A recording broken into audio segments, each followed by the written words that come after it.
S'exprimer. Il le dit lui-même d'ailleurs, c'est pas des années de galère, c'est juste des années de formation, c'est des années de plaisir et de joie, d'être libre de faire de la musique tout simplement. Au fil des années, le doute s'installe. Le chanteur ne sait pas s'il parviendra un jour à devenir une star. À l'aube de la trentaine, je commençais à me faire du mouron. Je me disais, putain, mais est-ce qu'un jour ça va se passer? Donc, mais je restais concentré et j'ai jamais lâché l'affaire. Une détermination sans faille, un timbre singulier et de la personnalité, il ne manque à Christophe Martichon que le petit coup de pouce qui fera décoller sa carrière.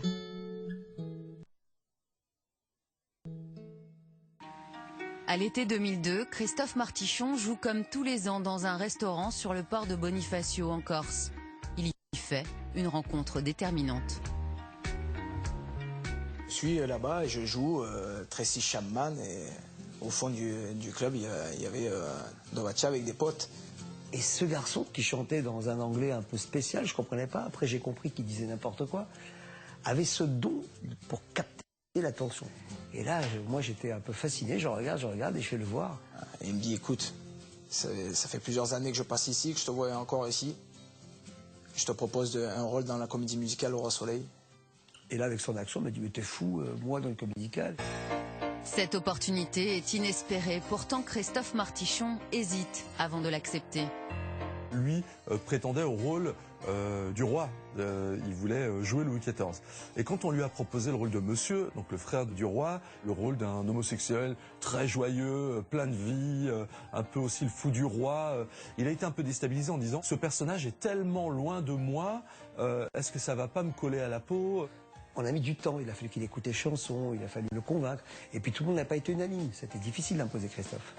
Le profil du chanteur au caractère bien trempé suscite quelques interrogations. Il y avait des gens qui supportaient pas, j'avais même, on va dire, mes supérieurs hiérarchiques qui m'ont donné l'ordre de ne pas le prendre, de le virer. Moi, personnellement, je ne voyais pas du tout comment ça pouvait fonctionner avec les chansons qu'il avait à faire. Quand il a vu son premier costume du tableau Vice et Versailles, je me rappelle qu'il a pété un plomb. Il a insulté la costumière, il a insulté.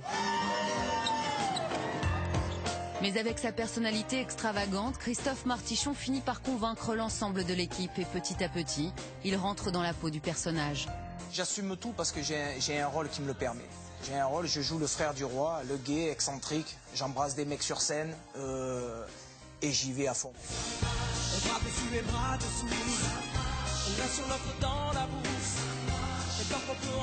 Dès la première représentation du Roi Soleil, il fait un carton aux côtés d'Emmanuel Moire sur la scène du Palais des Sports à Paris.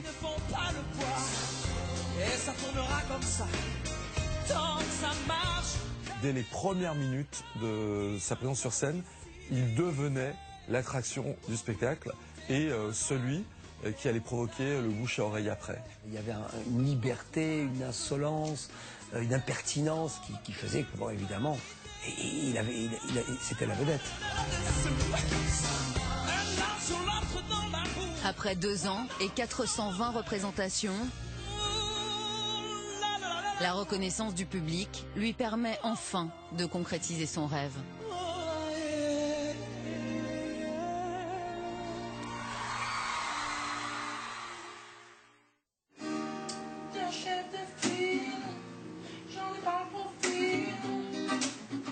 Depuis plusieurs mois, le chanteur qui se fait désormais appeler Christophe Mahé travaille sur les morceaux d'un album solo.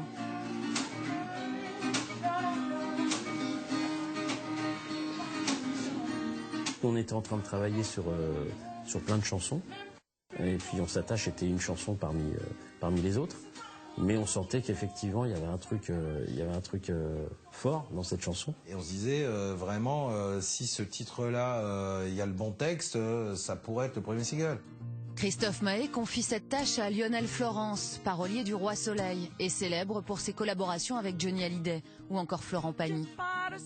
Je trouvais intéressant pour un premier single, si ça devait être un premier single, de l'amener à une espèce de présentation comme ça au public. Je vais faire un portrait de lui, mais à l'envers, c'est-à-dire je ne suis pas le genre idéal, je ne suis pas le genre Costa-Cravate, je n'ai pas de style, je ne suis pas James Bond. Quand on a reçu le texte de Lionel, on a tout de suite ressenti en fait que ça collait complètement, non seulement à la musique, mais à la personnalité de Christophe. Pourtant pas hostile, mais c'est pas pour moi le costard uniforme. Début 2007, le clip du titre est enfin dévoilé. On s'attache, passe en boucle sur toutes les radios. Mais c'est pas pour autant qu'il faut qu'on s'attache et qu'on s'empoisonne avec une flèche qui nous illusionne. Faut pas qu'on s'attache et qu'on s'emprisonne, mais rien n'empêche que l'on s'abandonne. Non. Christophe m'appelle et me dit Bruno, on passe 4 fois par jour sur Énergie. Et ce qui est incroyable, c'est que toutes les radios ont suivi. À l'époque, il a été joué plus de 38 000 fois en France, ce qui est colossal. Et la consécration arrive en 2008 aux Energy Music Awards, où Christophe Maé est nommé artiste masculin de l'année. Faut qu'on s'attache. Alors, le grand gagnant est Christophe Maé. Avec 1 300 000 exemplaires vendus, On s'attache, scelle l'histoire d'amour entre le public et Christophe Maé.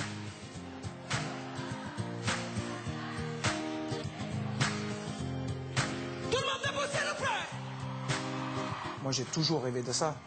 Aujourd'hui, je vis ce rêve éveillé. C'est magnifique. Voilà pour 50 minutes Inside L'actu. Restez avec nous, on se retrouve tout de suite pour 50 minutes Inside le Mag, avec cette semaine sur les traces du roi lion au Kenya et le document Inside, Luc Sauvage en Camargue. C'est magnifique. C'est maintenant dans 50 minutes Inside le Mag.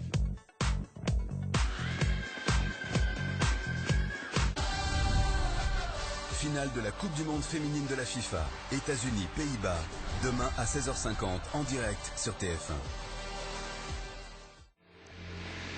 J'en ai marre de mentir, je vais lui dire ce que j'ai fait. Ce mec est monstrueux. Ce mec est fou. Tu crois toujours que j'ai tué ton père? Moi, ma vie, elle est en train d'exploser. Ah, cette maison m'avait manqué. Maman? Oh, Victoire, on est là chez vous. Tu peux pas. C'est ce soir le cocktail chez vos parents, non? Bah, avec eux, ça se passe jamais bien. Inédit, Demain nous appartient, du lundi au vendredi à 19h20 sur TF1. Retrouvez les épisodes précédents sur MyTF1. Le petit TUC en plus cet été, c'est de regarder Demain nous appartient avec TUC, le biscuit de tous vos apéritifs. Mikit. Retrouvez Demain nous appartient avec les maisons Mikit. Mikit.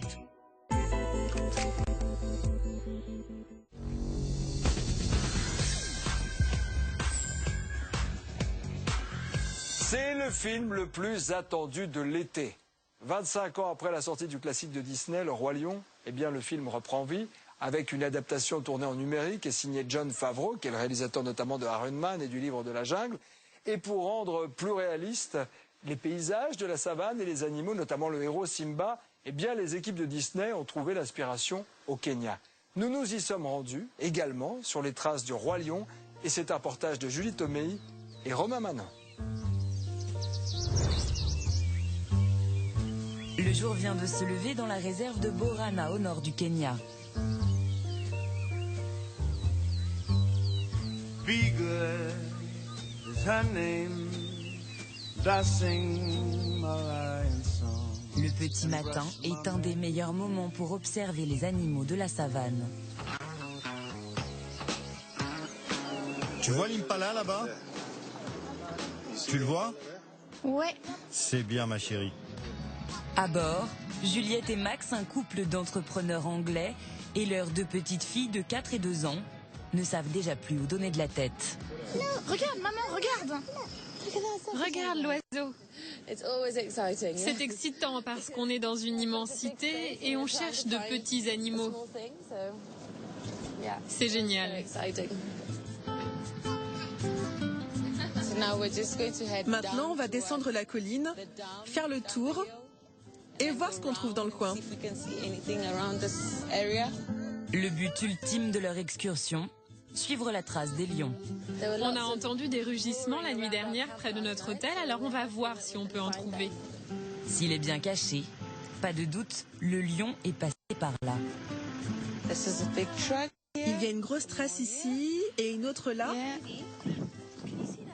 Viens par ici. Ouh, ta main est toute petite. Toi, tu es un bébé lion. Ça date de cette nuit. Les lions dorment la journée pendant 20 heures et ils mangent pendant 4 heures la nuit. Ce sont les stars. Tout le monde vient à Borana pour voir les lions. Ce sont eux les rois de la jungle. Le roi des animaux, le lion a marqué des générations. On se sent super proche des lions. Pourquoi ? Ça vient du Roi Lion, bien sûr. C'est le film qui a fait entrer les lions dans nos foyers. C'est comme ça qu'on a commencé à les connaître. Une immersion dans l'univers d'un film dont ils connaissent chaque scène. Ça m'a rappelé cette scène dans Le Roi Lion où les animaux courent et que le père est piétiné.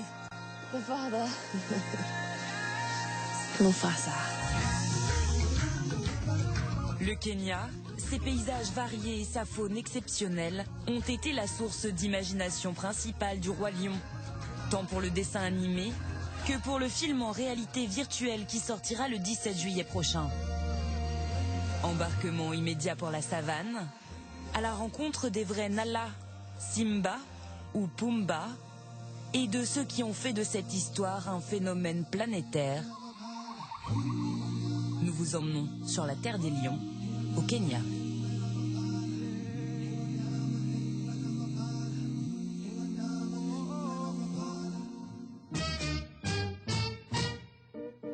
Le Masai Mara, l'une des plus belles réserves d'Afrique.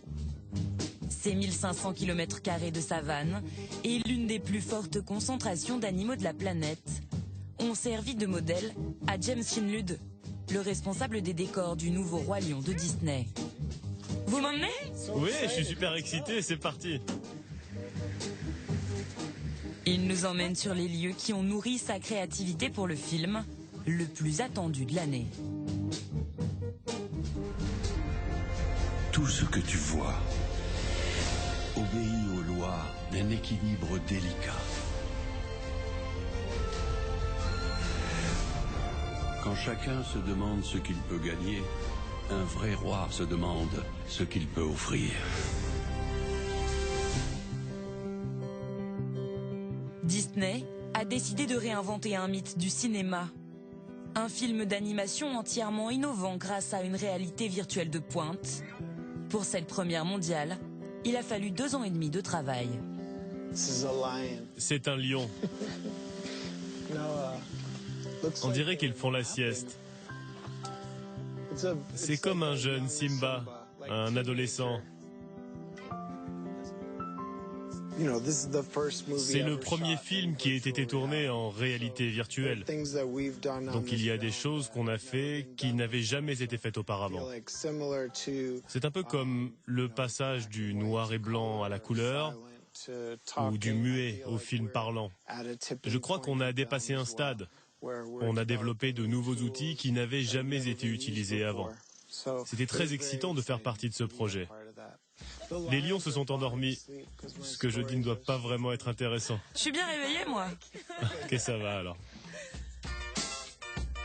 Et si tout est nouveau, sur le fond, rien ne devrait vraiment changer, il le promet.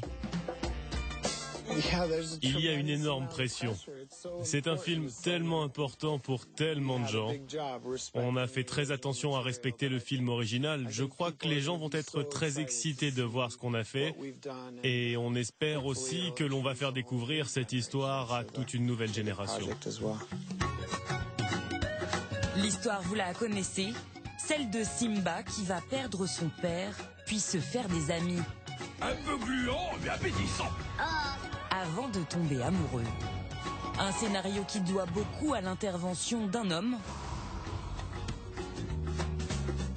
Nous sommes au Sheldrick Center, un orphelinat pour éléphants au cœur de Nairobi. Bonjour, je suis Julie. Bonjour, je suis Robert, vous allez bien? Très bien. Oh, ils sont juste ici.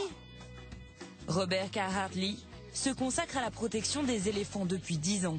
On peut s'approcher, c'est pas dangereux? Non, non, pas dangereux du tout. Hello? Salut? Oh, t'es déjà gros, toi? Il a quel âge? Il a 3 ans. Dans une autre vie, il était guide en safari. Au début des années 90, c'est lui qui a conduit les équipes de Disney pendant 2 semaines. Il ne leur a pas seulement fait visiter le pays, il a aussi mis son grain de sel dans le projet. Hello, Mama. How's your kids? Je leur ai demandé s'ils avaient un phacochère dans le film et ils m'ont dit non. Et je leur ai dit que c'était fou. On ne peut pas faire un film sur les animaux d'Afrique sans phacochère. Et quand ils sont rentrés en Californie, ils ont fait une réunion et ils ont décidé de changer le film et de créer un phacochère. Alors c'est vous qui avez créé Pumba? On pourrait dire ça. Je ne l'ai pas créé, mais j'ai apporté ma contribution. L'intervention de Robert Carr-Hartley ne se limite pas là. Il va les sensibiliser à la culture kenyane et à la langue, le swahili. Rafiki veut dire ami en swahili. Simba veut dire lion. Et beaucoup de gens à travers le monde maintenant connaissent du swahili. Sans même le savoir. Et puis il y a Hakuna Matata. L'équipe de Disney connaissait pas avant de venir. C'est énorme. Hakuna Matata, ici, ça veut dire pas de problème. Vous avez vu? On est au milieu d'une famille de singes. Bon, je suis pas super à l'aise. Pour le remercier de son implication, les équipes de Disney l'ont invité à la première à Hollywood en 1994 et lui ont offert ce livre.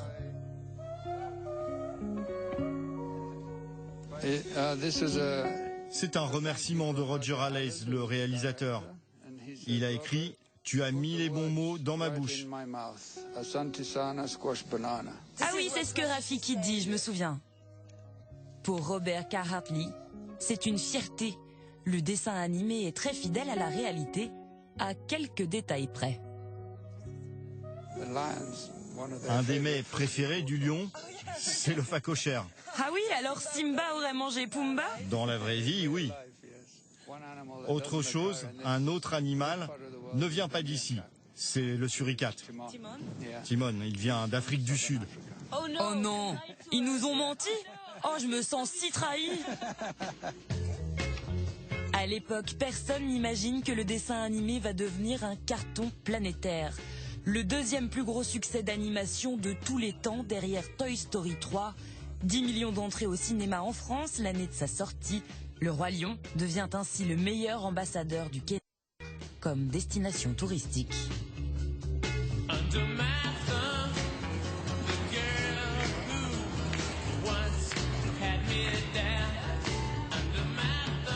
Dans le nord du pays, au cœur de la réserve privée de Borana, nous retrouvons la famille anglaise et leur guide. La Kenyane Sheila, 33 ans, est manager de ce lodge de luxe depuis près d'1 an. Wow. Mais quelle vue!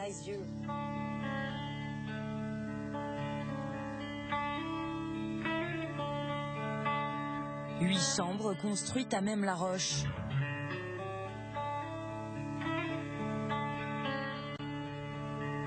Et certaines avec piscine privée.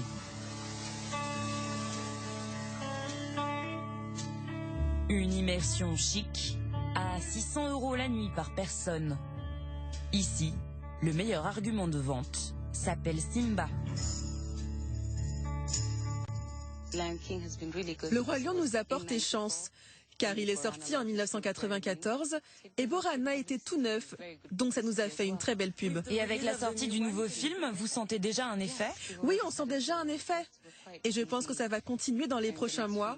On attend de plus en plus de gens. L'hôtel fait même partie des packages Roi Lion vendus par les agences de voyage. La raison? Son positionnement géographique, juste à côté du rocher qui aurait inspiré la scène culte du film.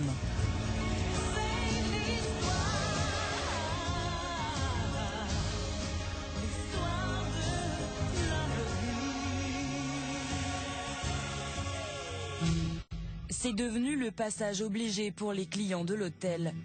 Sheila y emmène la petite famille anglaise. C'est bien, ma chérie, tu es forte. Strong girl. Une dizaine de minutes de marche, puis le rocher les fait retomber en enfance.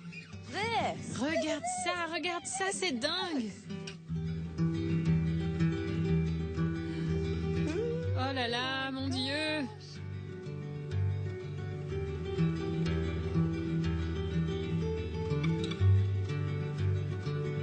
Yeah, the circle of life is just playing. Le cycle de la vie tourne dans ma tête maintenant, mon Dieu. Oh gosh. C'est le plus bel endroit du monde.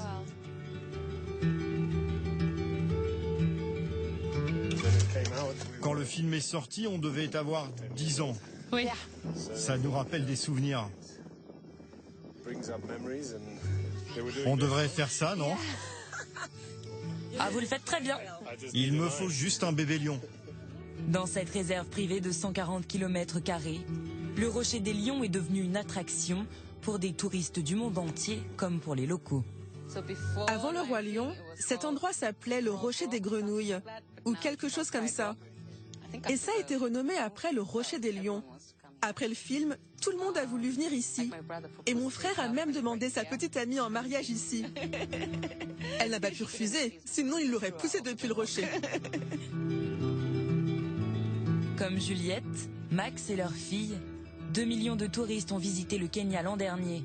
Et pour ceux qui veulent rêver de ces paysages sauvages, il faudra attendre le 17 juillet au cinéma. Nous allons maintenant partir à la découverte de la Camargue. Vous savez, ce petit coin de paradis situé au sud de la France, entre Arles et Sainte-Marie-de-la-Mer. C'est magnifique. Des marais, des flamants roses, des plages désertes, des balades à cheval, des hôtels de luxe en pleine nature. Pas étonnant que les stars comme Marion Cotillard, Isabelle Adjani, Alexandra, Audrey Lamy ou encore Inès de la Fressange y séjournent très régulièrement. Alors pour la beauté des paysages, certes, mais aussi pour l'effervescence artistique qui y règne notamment à Arles, où cette semaine, les célèbres rencontres photographiques viennent de débuter. C'est un reportage de Tania Mépiel et de Romain Manon.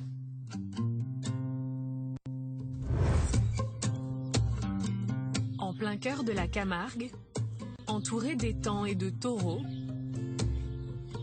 le Mas de la Fouque, un des hôtels les plus chics de la région.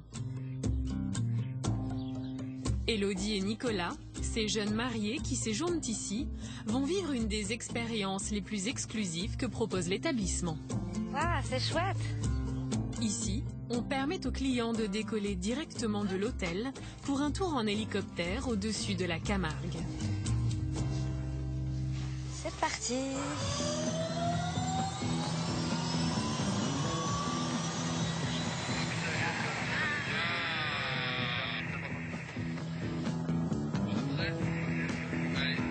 Le couple a beau vivre à 1 heure d'ici, à Montpellier, il n'a jamais vu à quoi ressemble vraiment la Camargue, et encore moins depuis le ciel.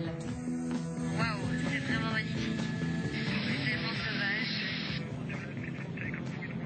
On n'imagine pas du tout ce genre de paysage à quelques minutes, on va dire, d'une grande ville comme Montpellier. La région abrite des plages désertes, très difficiles d'accès. Là, ces plages, elles sont accessibles que par cheval ou à pied. Et comme vous pouvez voir, il n'y a absolument personne sur les plages. Ah, regarde, on voit les marées. Marées salantes. Et bien sûr, un des joyaux de la Camargue, ce sont ces marais salants qui doivent leur couleur rose à des petites algues microscopiques. Non, mais cette couleur est sublime.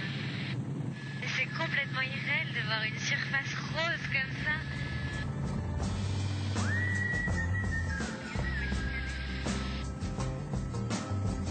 Terre historique des Gitans, la région est aujourd'hui prisée des touristes, des artistes et des célébrités. Séduits par ses paysages sauvages, ses plages secrètes et ses hôtels de luxe. Mais aussi par Arles, sa ville historique de plus en plus chic.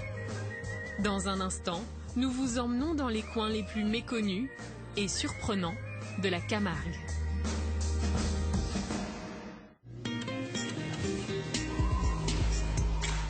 Sephora.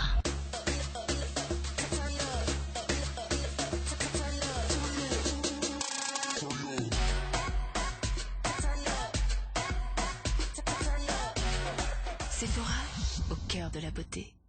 Oh, elle a une petite faim. Vite, ouvrons le frigo. Va comme le vent, pile-poil.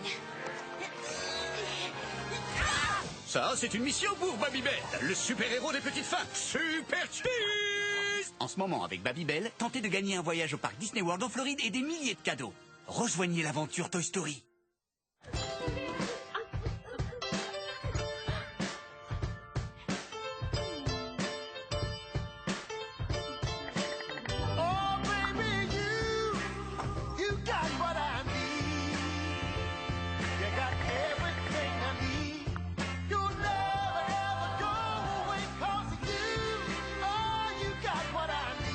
Sur Amazon, livraison gratuite et retour facile sur des millions d'articles.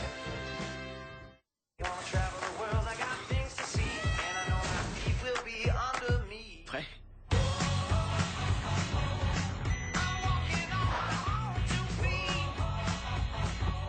Le front assist est de série sur la Polo.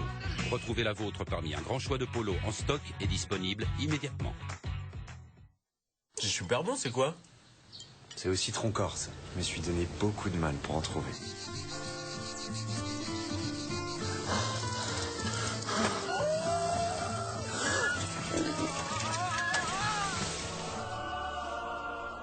Mais tu connais bien nos régions du talent chez Leclerc.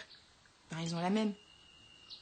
Corse du Nord ou du Sud? La préparation au citron corse, c'est toute une histoire. Mais c'est surtout une histoire de goût. Nos régions ont du talent à 20 ans.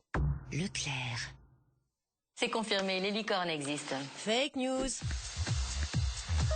T'es trop fake. Fake. Marre du fake. Et si vous commenciez une vraie histoire? Téléchargez notre nouvelle appli et rencontrez des célibataires prêts à s'engager. Mythique.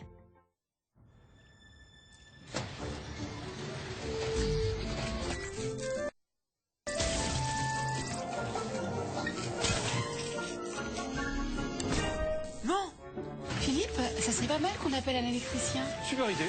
Pour prévenir les incidents, AXA met à votre service des professionnels de confiance sur metravou.axa.fr. C'est ça, être un acteur de la prévention. En ce moment, pour plusieurs nouveaux contrats, jusqu'à 4 mois remboursés sur votre contrat le plus cher. J'aime quand ça fond, quand c'est trop bon. J'aime quand il y a du fruit et encore du fruit. J'aime quand tous les goûts sont dans la nature et les couleurs aussi. J'aime quand c'est très raisonnable et quand ça l'est un peu moins. Crème glacée, sorbet plein fruits, glace bio ou recette végane. Plus de 130 glaces Picard sans arôme ni colorant artificiel. Picard, le plaisir s'invente chaque jour. Moins de carburant et toujours aussi rapide. Moins de sucre et toujours aussi énergique. Moins d'ingrédients et toujours aussi efficace. Nouveau déodorant Narta au magnésium protecteur. 0 alcool, seulement 5 ingrédients et aussi efficace qu'avec des sels d'aluminium contre les odeurs. Nouveau Narta Magnésium Protect. 5 ingrédients, juste l'essentiel. Découvrez le spray Monsieur Propre Ultra Power. Fatigué de frotter pour éliminer des taches tenaces dans la cuisine? Essayez le spray Monsieur Propre Ultra Power. Il est jusqu'à 2 fois plus puissant contre la saleté et la graisse et élimine les taches tenaces rapidement et sans effort, même dans la salle de bain. Pour une propreté éclatante, passez au spray Monsieur Propre Ultra Power. Les sprays Monsieur Propre, il est temps de les essayer. Monsieur Propre. Désormais sur Ikea.fr, commandez facilement tous nos produits. Forcément, ça va vous donner des idées.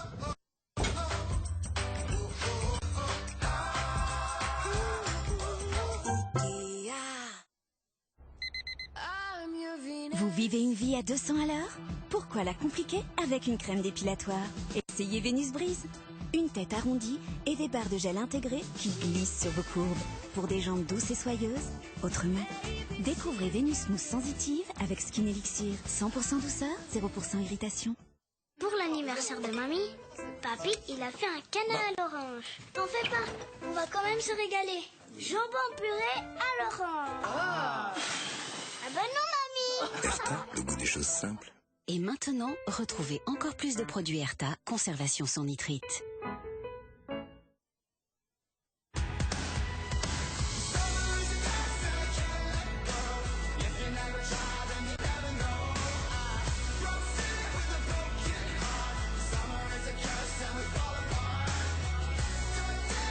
Nouvelle Jeep Renegade Quicksilver Edition. Un esprit d'aventure à partir de 19 990 €. Rendez-vous sur jeep.fr. En ce moment, profitez de 10 ans de garantie sur Compass et Renegade Limited. Perrier & Juice. Faible en calories, simplement extraordinaire.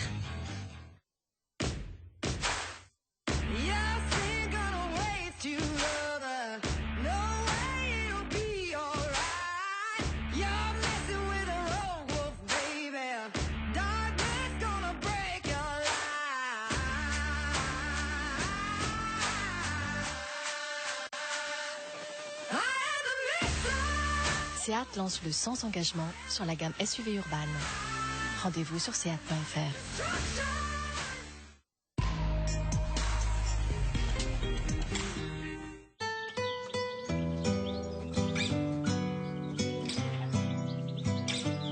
Le Mas de la Fouque, qui propose des tours en hélicoptère, est situé en plein cœur du parc naturel de Camargue. Élodie et Nicolas, les jeunes mariés, découvrent les lieux avec le directeur. On a la chance d'être entouré de canetons et également de taureaux juste derrière nous, de chevaux, d'aigrettes, de grues. Ils sont complètement à l'état sauvage et on vit en fait au milieu d'eux. Alors je vais vous présenter maintenant Marius. Ce mas a longtemps appartenu au célèbre producteur Gérard Louvain. Et il y a quelques années, il a légué au nouveau gérant son ancien animal de compagnie. Jean-Marius. Marius donc qui a 8 ans et qui nous fait le plaisir de partager ses journées avec nous. Marius, la mascotte de l'hôtel, un perroquet brun séducteur. Il a un rapport privilégié avec les femmes et après dès qu'un homme approche, il est un peu plus taquin, enfin, il essaie un peu de piquer.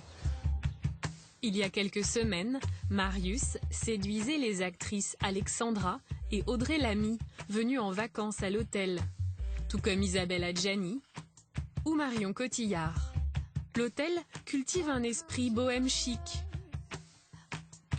Chambre avec vue sur la nature. Et plus pittoresque encore, 3 roulottes gitanes.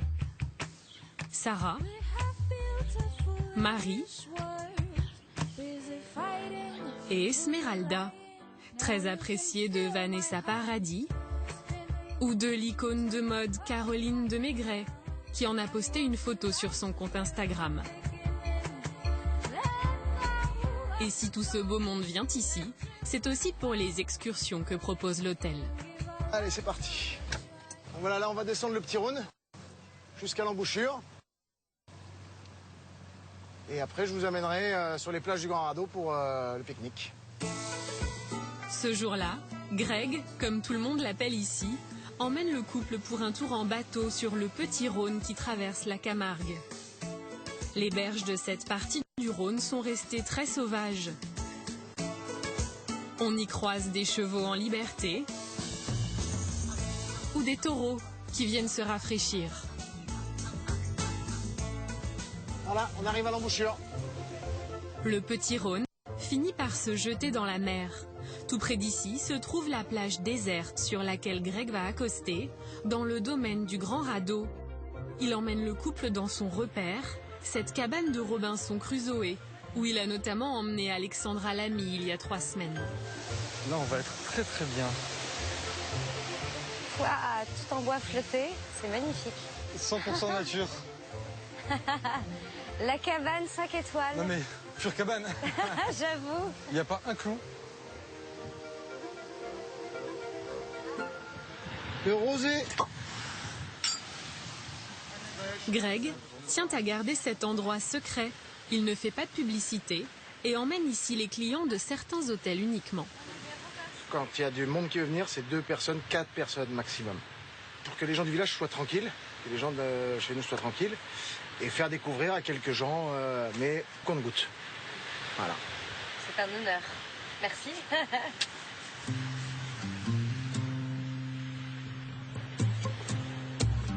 Après le déjeuner, Heidi Tissandier, éleveuse de chevaux camarguais, emmène le couple en promenade. Alors là, ce qui serait génial, c'est que vous veniez derrière moi. Les chevaux sont très calmes et en file indienne. Là encore, ils vont être seuls au monde. car l'accès à cette plage est très limité. Même en plein été, ici, ça reste très préservé. Seuls les locaux y ont accès ou les guides autorisés. Personne ne peut connaître et personne ne peut y accéder grâce aux gardes qui préservent un petit peu ce côté sauvage et nature.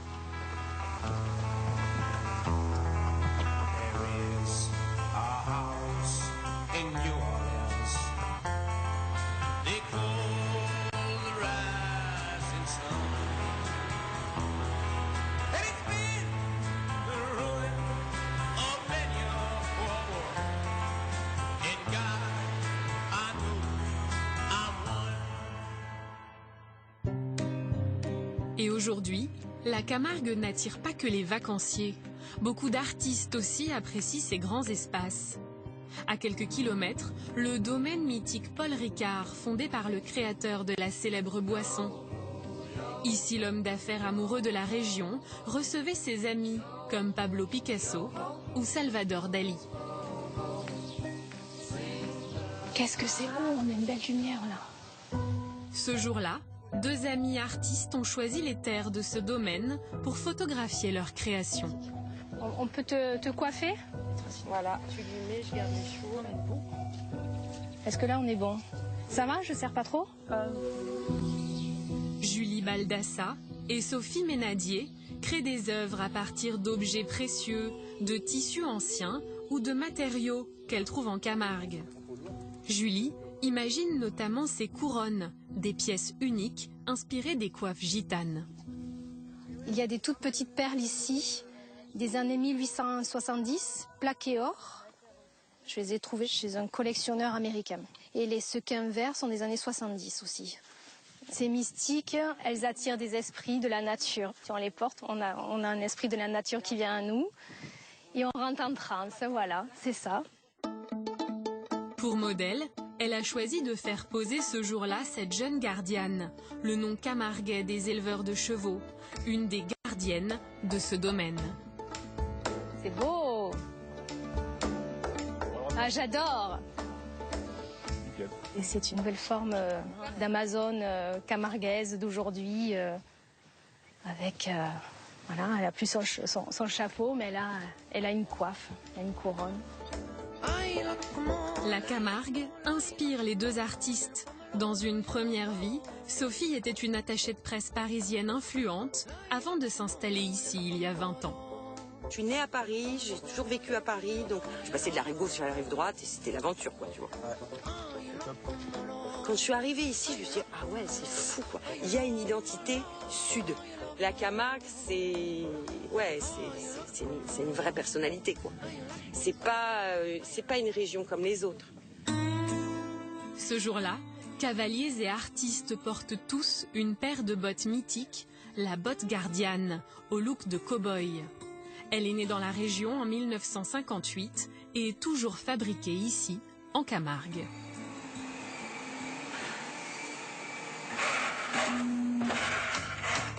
Jean Reynaud, Romain Duris, Blanche Gardin comptent parmi les clients de cette maison historique.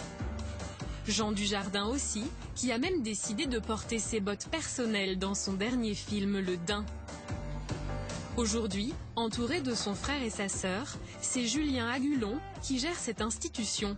C'est leur père qui avait repris il y a 24 ans cette fabrique au bord de la faillite. En fait, il est tombé amoureux de cette botte-là. Voilà. Ce style intemporel et la qualité de ses cuirs et de ce savoir-faire. C'est ça, il est tombé red dingue de ce savoir-faire. Et il a dit, mais c'est pas possible, ça va pas disparaître. Et il a parié là-dessus. C'est la maison de luxe Céline qui relance la marque en utilisant ses bottes pour ses collections. Claudia Schiffer les porte alors dans le magazine Elle. Suivront des collaborations avec Vanessa Bruno, Jérôme Dreyfus ou Agnès B. Tous séduits par le design des bottes et la qualité du cuir.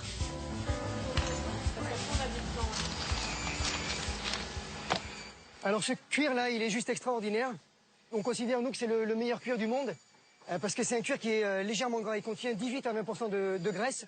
Donc c'est un cuir qui ne va pas se craqueler dans le temps, qui va se patiner. Aujourd'hui, la maison qui s'est diversifiée reste une des rares à tout fabriquer encore artisanalement dans sa région française d'origine.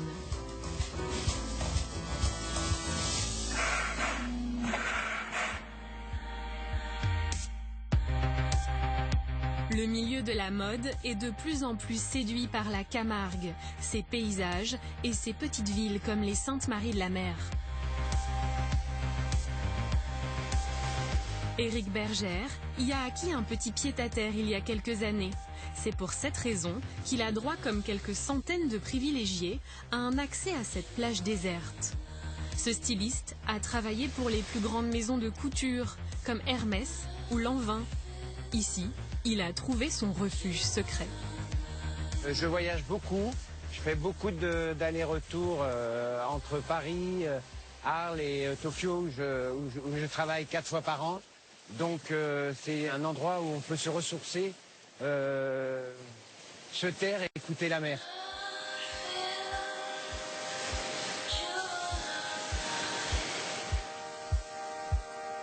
Comme beaucoup de gens de la mode ou du milieu de l'art, Éric Bergère a aussi acquis une propriété dans les terres. Ce vieux mas, niché au cœur de la nature, le mas d'Uboki.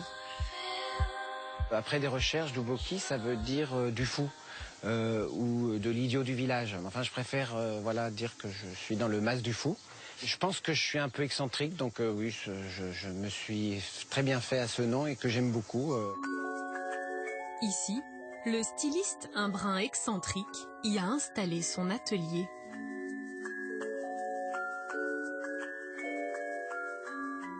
T'épingles ça à 35 de là. C'est là qu'il imagine ses créations. Sa signature, ce sont ses tuniques en lin. Mais là, je trouve que c'est pas mal. Ok, on fait ça alors. Ces tuniques, il les vend notamment dans la capitale de la Camargue, Arles. Une ville que le styliste a découverte dans les années 80 grâce à son ami le couturier Christian Lacroix, enfant du pays. Éric y a ouvert une boutique où il vend toutes sortes d'objets aux influences indiennes, japonaises, gitanes et bien sûr ses créations, plébiscitées notamment par son amie et icône de mode Inès de la Fressange. Elle est venue plusieurs fois. D'ailleurs, elle a quelques robes dans sa boutique rue de Grenelle à Paris. Elle aussi, elle est amoureuse de la région, du cachet de chaque ville et d'Arles en particulier. Arles, plus que jamais à la mode. L'an dernier, c'est la maison de couture Gucci qui décidait d'y faire défiler ses mannequins pour sa collection croisière. La ville a aussi des ambitions de capital artistique, avec sa nouvelle et surprenante fondation Luma, imaginée par l'architecte Franck Guéry. Et des nouvelles adresses s'ouvrent régulièrement. Laetitia Lemou, fondatrice d'un blog de voyage suivi sur les réseaux sociaux par 500 000 abonnés, est toujours à l'affût de ces nouveaux lieux branchés. Comme ce nouvel hôtel dont tout le monde parle, l'Arlatan. En fait, c'est la rencontre des genres entre le bâtiment qui est historique et le design qui a été réalisé par un artiste mexicain. Et on retrouve ces deux influences-là qui arrivent à cohabiter. Et on arrive dans ma partie qui est pour moi la préférée, qui est le spot instagrammable inratable ici, c'est les escaliers.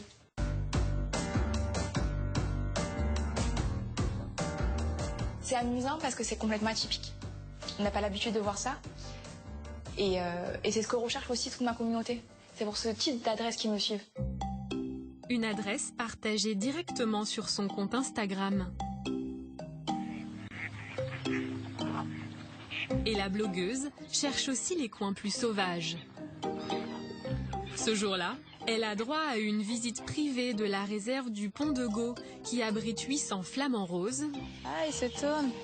Un des symboles de la Camargue. Donc les flamands femelles sont petits et les flamands mâles sont grands. En fait, les flamands ont des cycles comme ça très courts. Ils vont manger un peu, puis dormir un peu, puis remanger, puis redormir, puis se déplacer, puis aller ailleurs, etc. Ils chillent. Ouais, c'est ça, exactement. Voilà. Ils chillent toute la journée. C'est pas mal comme concept. Ouais, c'est sympa, ouais. Bon. Il n'y a personne quand on vient très tôt le matin, donc c'est aussi l'objectif d'avoir en fait la photo sans personne dessus. Donc je conseille vraiment de se lever tôt si on veut des belles photos. Ou tard le soir, bien sûr, pour avoir le coucher de soleil, évidemment. Pour ceux qui les cherchent vraiment, la Camargue offre encore de nombreux coins tranquilles et préservés, même en plein cœur de l'été. À vos téléphones pour tenter votre chance, vous allez peut-être gagner, écoutez bien, la somme de 4 000 € tous les mois jusqu'à la fin de l'année nette d'impôts. Pour participer au tirage au sort, répondez correctement à la question suivante. Écoutez bien. Où a été tourné le reportage que vous venez de voir? 2 propositions. 1 dans le Luberon, 2 en Camargue. Vous avez la bonne réponse? Si c'est le cas, vous envoyez 1 ou 2 par SMS au 7 14 14 ou vous appelez le 36 80. Vous n'avez que 5 minutes pour jouer avec nous, alors bonne chance à tous. Merci de votre fidélité. Rendez-vous la semaine prochaine. On sera dans les Baléares, on sera à Minorque. On va s'installer là-bas jusqu'à la fin du mois d'août pour partager avec vous des bonnes ondes. Donc, à la semaine prochaine, 17h55, 50 minutes Inside l'actu, 19h10, 50 minutes Inside le mag. Tout de suite, le journal de 20h sur TF1. Passez une excellente soirée et à la semaine prochaine. Bye bye.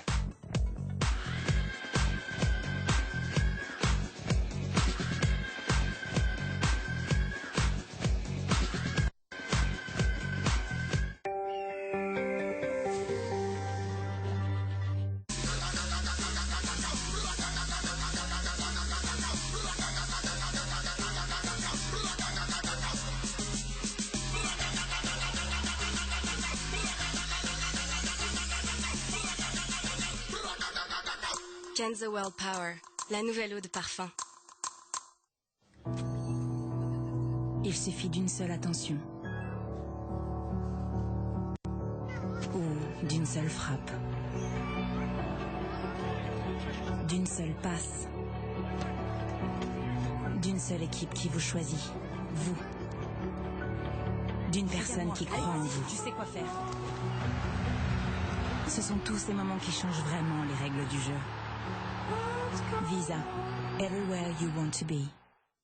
On déteste tous nettoyer les recoins des toilettes. Good Home, des toilettes sans bride, à prix bas. Good Home, toujours plus simple. À découvrir chez Castorama et Brico Dépôt. Merci à toi, l'Europe. Pour tes milliers de raccourcis.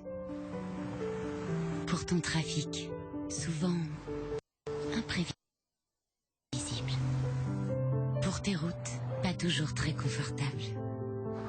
Pour ton climat, pas toujours tempéré. Tu nous offres l'opportunité de créer des SUV d'exception. Opel, né en Allemagne, conçu pour nous, tous. Jusqu'au 31 juillet, pendant les SUV Days Opel, soyez prêts à découvrir notre gamme de SUV super équipés. Bim, bom, bim, bom. Pour un flirt avec toi, je ferai n'importe quoi. Avec toi. Je suis en bas de chez toi en fait. Mais je suis pas chez moi là. Bonsoir. Orange.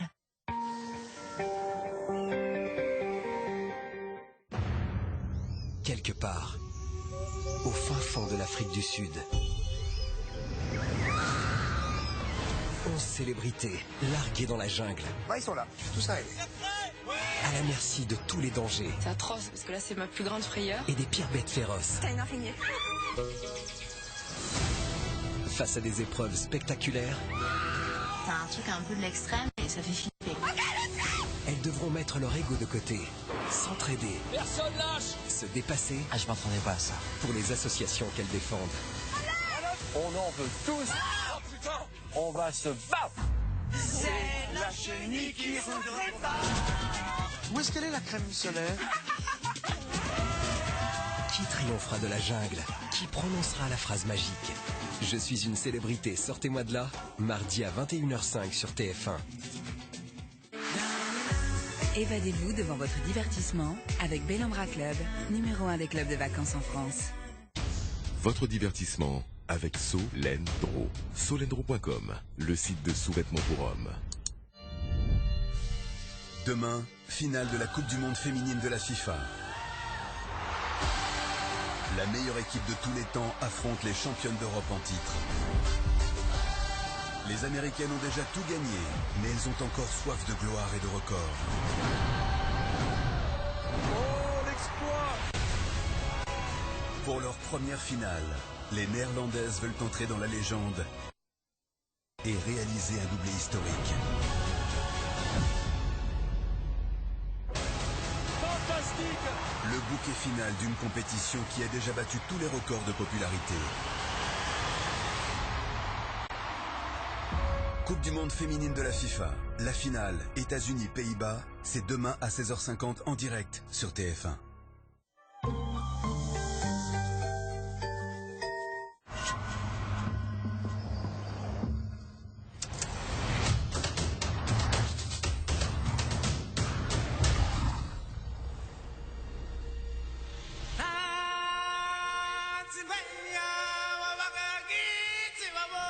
Renault Kadjar, le roi des SUV. Tentez de gagner une aventure au cœur de la Terre des Lions à Disneyland Paris. Inscrivez-vous sur Renault.fr.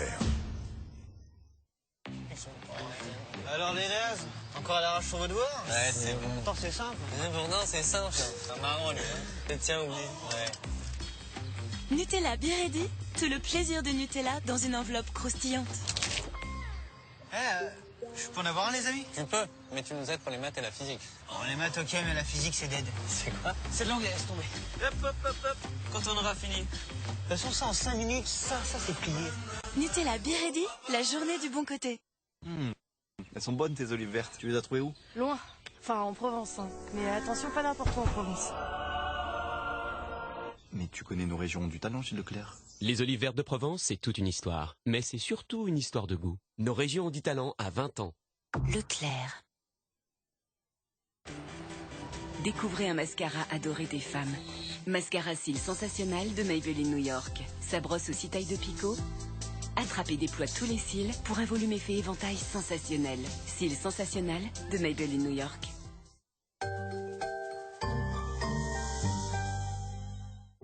Ce soir, sur TF1, inédit Whisky Cavalier. Votre mission, capturer Andrei Zimbria. Vous allez vous faire passer pour un couple heureux en mariage. Vous êtes le couple idéal. Oh, c'est un vrai conte de fées. Sur TMC, section de recherche. Double jeu pour une victime. On a une mauvaise nouvelle. Si c'était pas Nathan, c'était qui? Il est où, mon fils? Sur TFX, chronique criminelle, affaire Vincenzo Aiutino, les disparus de Longwy. On l'a appelé l'homme aux 5 ans de condamnation. Donc c'est en effet un suspect intéressant. Sur TF1 série film, Nuit d'ivresse. Je peux vous demander ce que je veux? Ce que vous voulez. J'aimerais bien qu'on s'embrasse. D'après la pièce culte de Josiane Balasco avec Jean-Luc Reichmann. Ce soir, sur TF1, Whisky Cavalier. Sur TMC, section de recherche.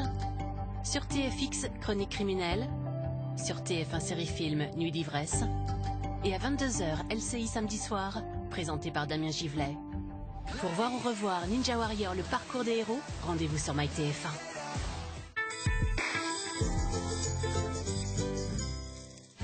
Pour ceux qui rêvent de vacances 100% fun cet été, profitez vite des toutes dernières places TUI à prix fou. Jusqu'à moins 40% la semaine en tout inclus en Club Marmara, même en juillet et août. À saisir sur TUI.fr ou en agence de voyage. TUI, numéro 1 mondial du voyage. Une entreprise, c'est comme une famille. Parfois, ça grandit plus que ce qu'on imaginait. Alors pour mes commandes, mes stocks et la maîtrise de mon activité, j'ai trouvé avec EBP un partenaire solide pour mon entreprise, ma famille. EBP, ce qui compte, c'est vous. McDonald's présente Madame Terreur et Monsieur Heureux. Ils reviennent. Retrouvez vite 2 figurines Monsieur Madame dans le Happy Meal. Il y en a 90 à collectionner. Et découvrez le duo de nectarines issu de vergers éco-responsables. En tant que fin gourmet, j'adore partager mes recettes préférées. Comme les filetines gourmet perles et leurs tendres effilés en sauce. Gourmet pour les fins connaisseurs. Jambes lourdes, douloureuses. Avec Daflon 500, il y a de la légèreté dans l'air.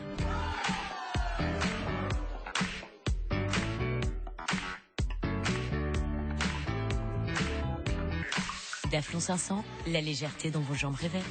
Daflon 500 est indiqué dans le traitement des troubles de la circulation veineuse, jambes lourdes, douleurs, impatience. Et désormais, Daflon 500 est également disponible en boîte de 120 comprimés. Tout médicament peut exposer à des risques, parlez-en à votre pharmacien. Chez Connétable, nous vous donnons le meilleur de la pêche responsable. Le fait main et le fait avec le cœur. Chez Connétable, nous vous donnons le meilleur pour vous, chaque jour. Connétable, le meilleur de la mer sur terre. Sephora.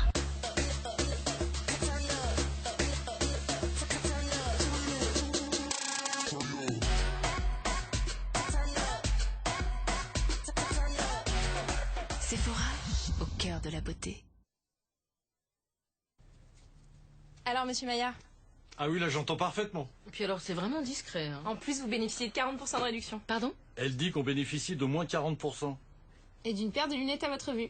Ah, je suis pas sûr de bien comprendre. Et oui, en ce moment chez Optical Center, vous bénéficiez de 40% de réduction sur toutes les marques d'appareils auditifs. Et Optical Center vous offre une paire de lunettes à votre vue, même en verre progressif. Oh. Optical Center, optique et audition, dispositifs médicaux.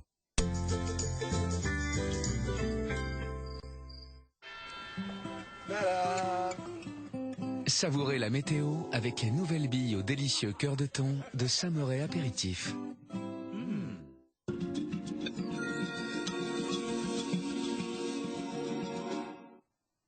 Bonsoir, encore de la chaleur, encore du soleil aujourd'hui dans la plupart des régions, mais également des orages que l'on a vu petit à petit se développer en cours d'après-midi. Ce n'était que le début, mais ce soir, ces orages sont parfois plus violents, notamment autour de la région Rhône-Alpes ou encore près des frontières de l'Est. Ailleurs, on avait plutôt du temps sec, avec quelques averses quand même dans l'extrême nord. Attention donc, avec cette vigilance qui est maintenue, quasiment, vous voyez, du Massif central, la région Rhône-Alpes remontant vers le Jura durant la nuit prochaine en raison de ces orages qui pourraient être localement, il n'y en aura pas pour tout le monde, mais violents, avec donc des rafales de vent ou encore de la grêle. Demain matin, on retrouvera cette activité orageuse près des frontières de l'Est, beaucoup moins en allant vers l'Ouest et le Nord. Alors le Nord, il y aura quand même quelques nuages également au sud de la Garonne. Et puis en cours d'après-midi, cette instabilité reprendra principalement du Massif central aux Alpes, au Jura, avec là aussi, localement encore, beaucoup d'intensité. Dans l'extrême nord, toujours un peu plus de nuages. Et puis dans les autres régions, c'est plutôt le soleil qui dominera, notamment près de l'Atlantique ou encore dans l'extrême sud. Petit risque orageux du côté des Pyrénées. On passe maintenant aux températures. Ça va bouger un petit peu. Alors regardez comme au réveil, on sera entre 12 et 14 degrés près de la Manche. À l'inverse, encore 24 degrés à Nice ou Perpignan. Et puis en cours d'après-midi, l'écart va se creuser entre le nord, 20 degrés à Amiens, 21 à Lille, 26 à Paris, et le sud, où on aura encore de fortes chaleurs, notamment près de la Méditerranée. 36 degrés à Marseille, 38 degrés à Nîmes. Allez, on regarde la suite, votre début de semaine, avec pour la journée de lundi, nette amélioration côté instabilité. Fini les orages, on retrouvera un temps sec et ensoleillé. Alors pas tout à fait, d'accord, pour les orages, il restera un petit risque sur les Alpes du Nord ou encore sur les Pyrénées, mais ailleurs du soleil et des températures plus raisonnables. Ça sera encore estival, 26 degrés de moyenne dans le nord, 31 dans le sud. Et puis pour la journée de mardi, avec de l'air un peu plus frais ou un peu moins chaud, tout est relatif, arrivant par le nord, l'air chaud résistant en Méditerranée, on aura une petite bande ici avec de l'instabilité entre les Pyrénées et les Alpes du Sud, avec donc un risque d'orage, surtout en cours d'après-midi. Surtout près des reliefs également, un peu moins près de la Méditerranée. Et puis dans une large moitié nord, là le soleil dominera avec des températures qui dépasseront tout de même les 25 degrés dans le nord et pas loin de 30 degrés dans le sud. Allez, tout de suite, le journal d'Anne-Claire Coudray.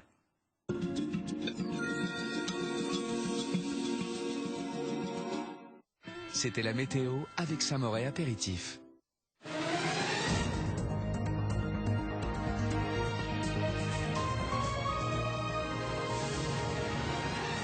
Madame, monsieur, bonsoir. Bienvenue dans ce journal. Voici les titres. Un deuxième séisme en moins de 48 heures dans le sud de la Californie.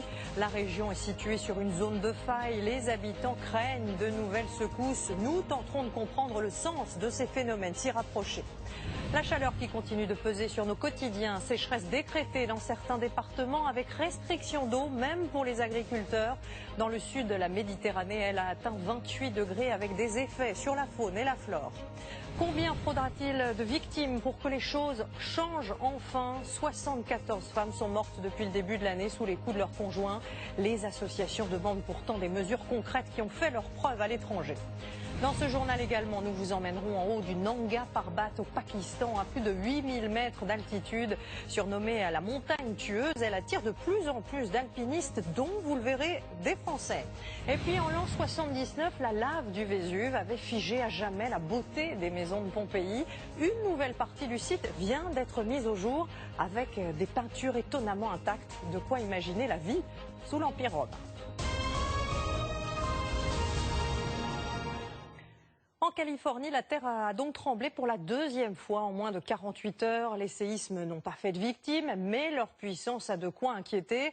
Les habitants, eux, craignent de nouvelles secousses, d'autant que la région est située sur des failles et qu'il faut s'attendre un jour, selon les spécialistes, à un gigantesque tremblement de terre. Catherine Gentil de Canecaude et Mathieu Derrien.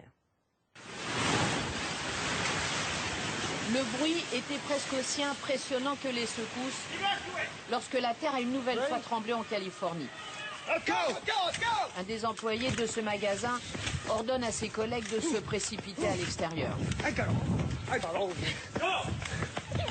Dans cette piscine, heureusement les enfants étaient sortis au moment où les vagues se sont formées à cause du séisme. Dans cette région du sud de la Californie, les mêmes images et surtout la même angoisse partagée par toute la population, y compris sur les plateaux de la télévision locale. Ça continue. C'est un séisme très fort. Je pense que nous devons nous protéger sous le bureau. Le tremblement de terre s'est déroulé à une heure où les boutiques étaient encore ouvertes. Les commerçants commencent à évaluer leurs pertes. Il y en a pour des dizaines de milliers de dollars de dégâts. J'ai jamais vu ça. C'est vraiment le plus puissant que j'ai connu.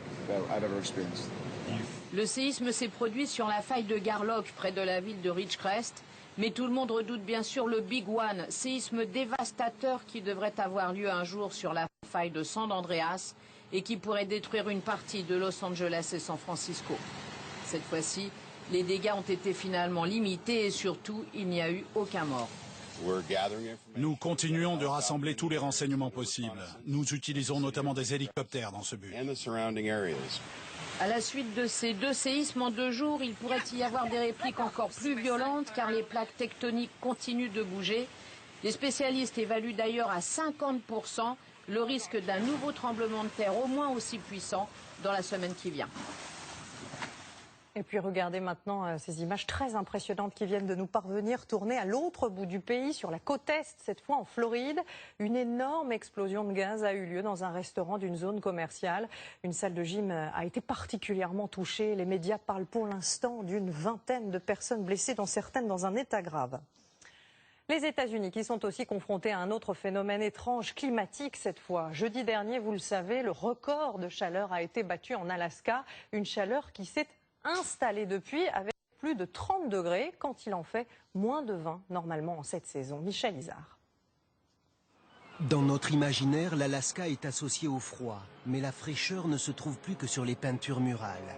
Cette semaine, dans la capitale Anchorage, la température a atteint 32 degrés, du jamais vu depuis les premières mesures en 1952. Il faut boire et chercher l'ombre, c'est la seule solution, car il n'y a plus de ventilateurs en vente en Alaska. Ce niveau de chaleur va s'installer pendant une semaine, ce qui rend l'épisode exceptionnel. On a besoin d'une cérémonie de danse pour appeler la pluie. Il n'a pas plu depuis des lustres. Il y a des risques d'incendie et l'on a constaté des départs de feu dans la région. Ce phénomène est dû à une masse d'air chaud venant du Pacifique qui se fixe sur l'Alaska. Anchorage est sur le 61e parallèle nord. Normalement, à cette latitude, en cette saison, les températures sont plutôt, comme en ce moment, de 13 degrés au Groenland, 17 en Islande ou 19 à Stockholm. Mais cette année, pour l'Alaska, est celle des records de température. Sur ces images tournées en avril, on voit une fonte des glaces anormalement précoce. Le permafrost, c'est-à-dire le sol gelé depuis des siècles, commence lui aussi à fondre. Cela entraîne une érosion qui menace les villages et les modes de vie. On est dans une des zones les plus reculées. Les autres ne voient pas ce que nous voyons. Le changement, on le vit jour après jour, année après année. La canicule de juillet en Alaska confirme que les régions proches du cercle polaire dans l'hémisphère nord sont les plus touchées par le réchauffement climatique. Et la chaleur, elle s'est aussi réinstallée sur la France avec la sécheresse qui a atteint, vous le voyez, son niveau de crise dans plusieurs départements, notamment dans le sud-ouest, mais aussi autour de la Loire-Atlantique, en Vendée et dans les Deux-Sèvres, où nous allons nous rendre dans quelques instants. Les préfectures ont activé de nouvelles restrictions d'eau qui touchent non seulement les particuliers, mais aussi les agriculteurs. Encore faut-il être au courant. Reportage Madjene Sangaré et Nick Ressman. Visiblement, cet après-midi, tout le monde n'a pas été informé au sujet des restrictions d'eau. Dans cette station de lavage, les clients s'enchaînent. Ah bon? Non. C'est pas courant? Non, du tout. En grande sécheresse dans le sud, je veux bien, mais pour Nick, je vois pas pourquoi.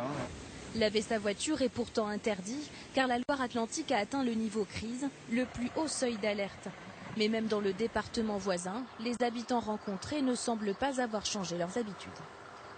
La piscine pour rafraîchir, souvent pour les enfants, on reste un petit peu dedans quand même, mais après c'est tout quoi, c'est un petit plaisir.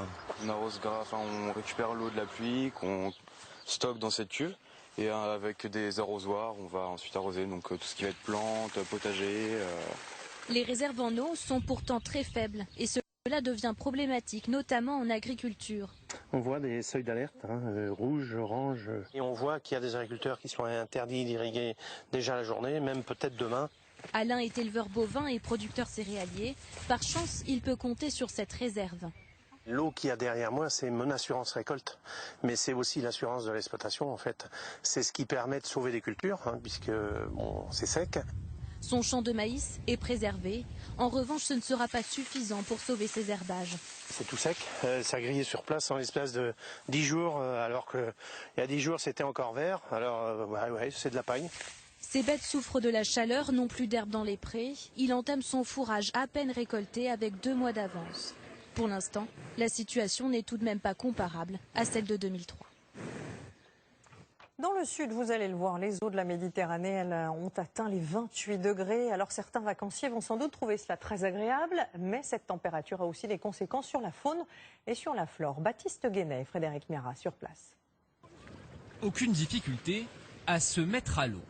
À l'ordre du jour, baignade, même pour les plus frileux. J'arrivais pas à rentrer dans l'eau l'année dernière. Température de la mer sur la côte bleue. Donc elle est à 28. Une température exceptionnelle pour un début juillet à cause de la canicule de ces derniers jours. L'air chaud venu d'Afrique a stagné sur la partie occidentale de la Méditerranée. Première conséquence, certaines espèces se sont rapprochées des côtes.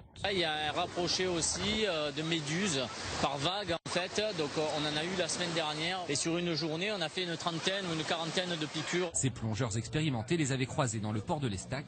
Depuis quelques années, le changement est perceptible. On commence à voir des poissons perroquets, des raies pastenagues, des barracudas. On les voit surtout quand les eaux sont chaudes. En 10 ans, la température des eaux de surface a augmenté de plus d'1 demi-degré. À cela s'ajoutent des épisodes de crise de plus en plus longs, avec de graves conséquences pour les espèces méditerranéennes. Vous voyez ces grandes nacres mortes qui parsèment l'herbier de Posidonie.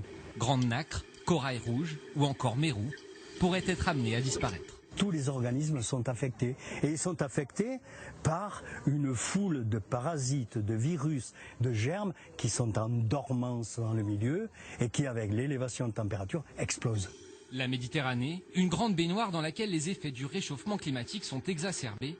En 20 ans, 40% des espèces ont disparu.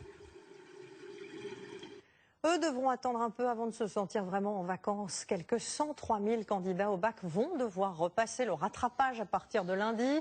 Des épreuves à l'oral qui se préparent cette année dans une ambiance un peu étrange en raison évidemment de l'affaire des notes provisoires. Victoria David et Lionel Audibert. Salem a appris hier qu'il était au rattrapage. Sa copie de philosophie n'a pas été corrigée. À la place, il se retrouve avec sa moyenne de l'année, 4 sur 20. Alors les vacances attendront au programme aujourd'hui, révision à la bibliothèque. Je le prends très mal. Au cas où je suis venu réviser, malgré que ça soit 4 points, on ne sait jamais, tout peut arriver. Je révise, en espérant que les profs soient compréhensifs eux aussi. Comme Salem, plusieurs dizaines de milliers de candidats ont obtenu une note provisoire en France. Dans ce lycée, 84 copies n'ont pas été rendues avant les résultats. Et le proviseur assure qu'aucun élève ne sera lésé. Au dernier moment, ils ne peuvent avoir qu'une bonne nouvelle, c'est-à-dire le fait qu'ils aient le bac ou pas. Soit la note qu'on a reçue est supérieure et donc on change la note, soit elle est inférieure et on garde la note du contrôle continu, donc ça ne peut pas être défavorable aux élèves. Prendre en compte le contrôle continu pour les uns, les notes obtenues à l'examen pour les autres. Certains syndicats dénoncent aujourd'hui une forme d'injustice.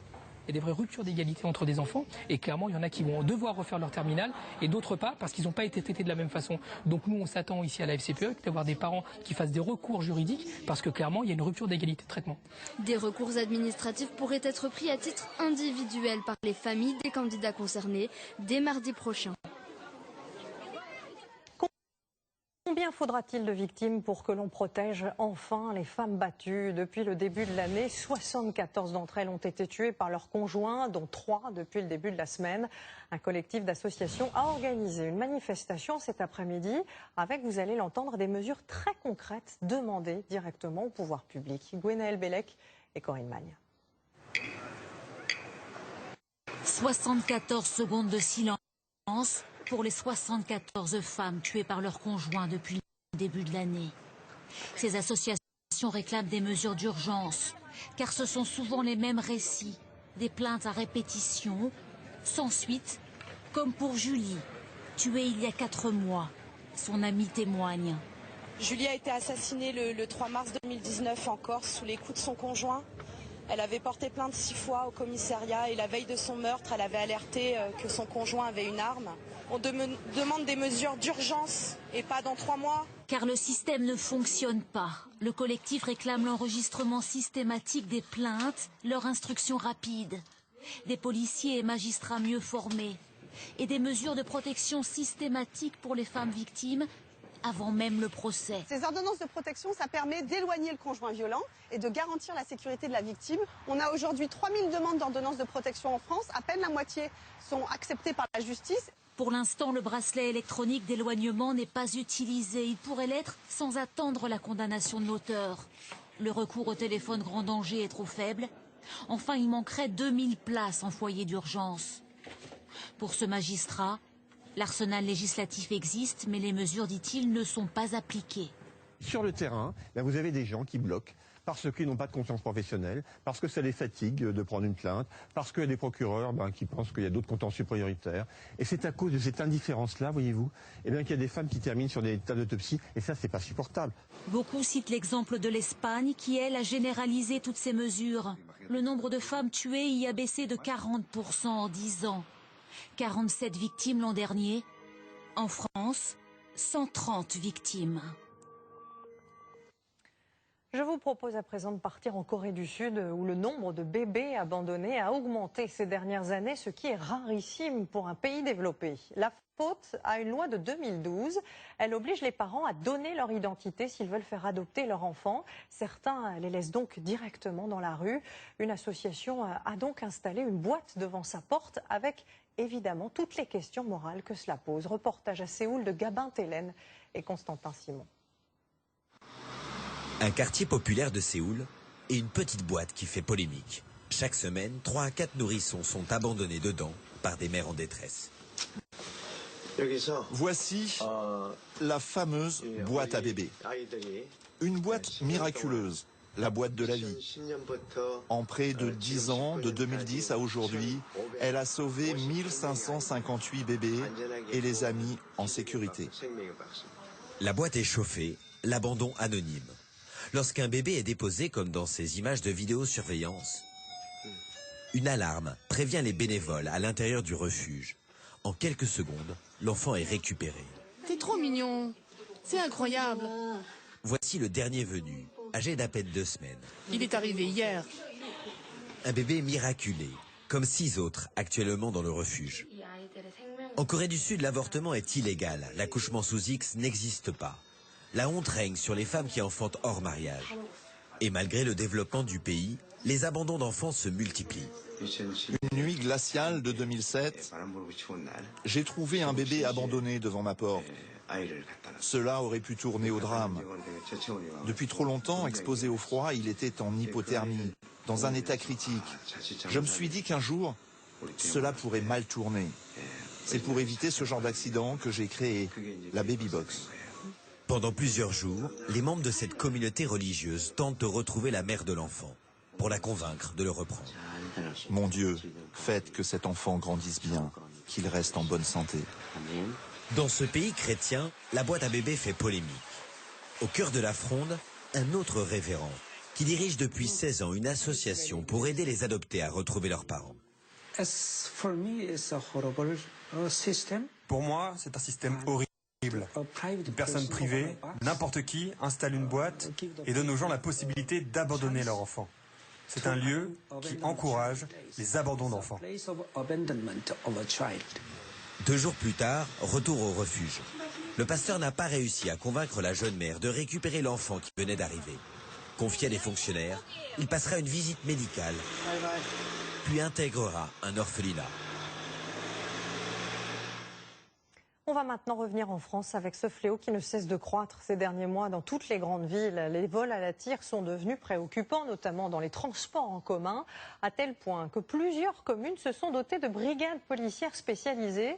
À Lyon, Yanis Makis et Eric Napi ont pu exceptionnellement suivre l'une d'entre elles. Regardez. Devant la gare, ce groupe de filles des pays de l'Est est repéré par les policiers. Au distributeur de tickets, l'une d'entre elles relève le code de carte bancaire de touristes asiatiques. Elles sont pas très discrètes. En général, elles sont plusieurs. Et puis elles encerclent la personne, elles la distraient un peu. Au même moment, un tramway s'arrête et masque la scène aux policiers en planque. Cet homme, avec un bob, s'intéresse alors à cette valise laissée sans surveillance. Le tramway repart, le bagage a disparu, les touristes paniquent. Pour lever tout doute, les jeunes filles sont interpellées, mais n'ont rien sur elles. Les filles de l'Est nous connaissent bien comme il faut, donc on essaie de les prendre de loin. Et là, manque de chance, on n'avait pas la bonne cible. À Lyon, nous avons suivi une brigade spécialisée contre ce type de délinquance. On commence à rentrer sur la belle période, les touristes, donc pas mal de recrudescence vol-tir. À l'hôtel de police, les patrouilles en civil se préparent et emportent avec elles tout ce qu'il faut pour se grimer, pour ne pas être reconnus par les voleurs. Donc des lunettes, ça donne ça. Voilà. Donc on essaie de passer inaperçu. On les enlève, on les remet, on met une casquette, histoire de dire, on va mettre une casquette pour essayer de se cacher les yeux, pour pas regarder, pour pas qu'ils nous voient. Ce jour-là, Gildas et son équipe scrutent chaque visage. Ils repèrent rapidement, à gauche, sur l'escalator, ce couple au comportement suspect. Les deux, là, c'est les sacs à dos. C'est-à-dire qu'ils vont garder le sac à dos, et puis là, il a plusieurs reprises, il a fait comme ça. Il a fait hop, sa petite main comme ça, il a essayé vraiment de l'ouvrir. Il n'a pas réussi à l'ouvrir.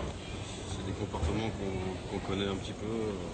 C'est des mecs qui tournent la tête à droite, à gauche, qui regardent bien les sacs, qui regardent les proies faciles, entre guillemets.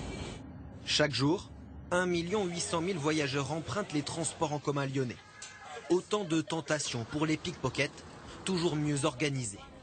Les vols à la tire ont augmenté de 25% depuis 2016. Quand il y a beaucoup de monde, je fais attention parce que j'ai tendance à mettre ma carte bleue dans ma poche arrière.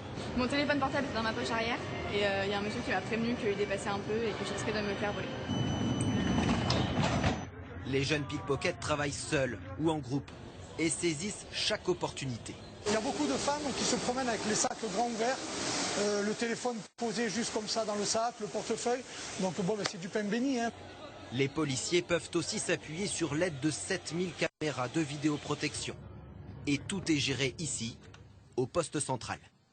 Tu peux regarder entrée de métro Perrache, s'il te plaît, sur la ligne A? Devant les écrans, Cédric, un policier, et ses agents des transports en commun.